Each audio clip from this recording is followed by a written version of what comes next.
માલવિકાબેનનું process ચાલુ છે અત્યારે, તો એમના મિસ્ટરનું સિમેન લેવામાં આવે, એન્ડ્રોલોજિસ્ટ એ સિમેન ચેક કરે, સિમેન પ્રિપરેશન કરે અને એમાંથી બેસ્ટ ક્વોલિટીના સ્પર્મ હોય એ અલગ તારવીને તૈયાર રાખે. જે સ્ત્રીબીજ લીધા એ સ્ત્રીબીજ એમ્બ્રિયોલોજિસ્ટને હેન્ડઓવર કરવામાં આવે. એટલે એમ્બ્રિયોલોજિસ્ટ એનું સ્ક્રીનિંગ કરે, એને અમારી ભાષામાં એગ સ્ક્રીનિંગ કહેવાય, કે કેટલા એગ્સ છે એમ. એ જે એગ્સ હોય એને કલ્ચર મીડિયામાં મૂકવામાં આવે અને 2 કલાકનો રેસ્ટ આપવામાં આવે, એને રેસ્ટિંગ ફેઝ કહેવાય. 2 કલાકનો રેસ્ટ આપ્યા પછી ફરી એમ્બ્રિયોલોજિસ્ટ જોવે અને there are 3 types of eggs. 10 eggs મળે એટલે 10 એમ્બ્રિયો બની જાય એવું ના હોય. 3 પ્રકારના એગ્સ હોય, M1, M2, GV.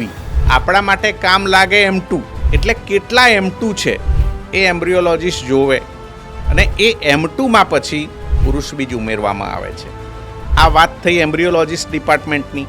એની સાથે સાથે શું ચાલતું હોય, એન્ડ્રોલોજી ડિપાર્ટમેન્ટ ચાલતો હોય, કે જે પેશન્ટનું, દાખલા તરીકે માલવિકાબેનનું પ્રોસેસ ચાલુ છે અત્યારે, તો એમના મિસ્ટરનું સિમેન લેવામાં આવે, એન્ડ્રોલોજિસ્ટ એ સિમેન ચેક કરે, સિમેન પ્રિપરેશન કરે અને એમાંથી બેસ્ટ ક્વોલિટીના સ્પર્મ હોય એ અલગ તારવીને તૈયાર રાખે. એટલે બંને પ્રોસેસ સાયમલ્ટેનિયસ ચાલતી હોય, એગ્સ અને સ્પર્મ.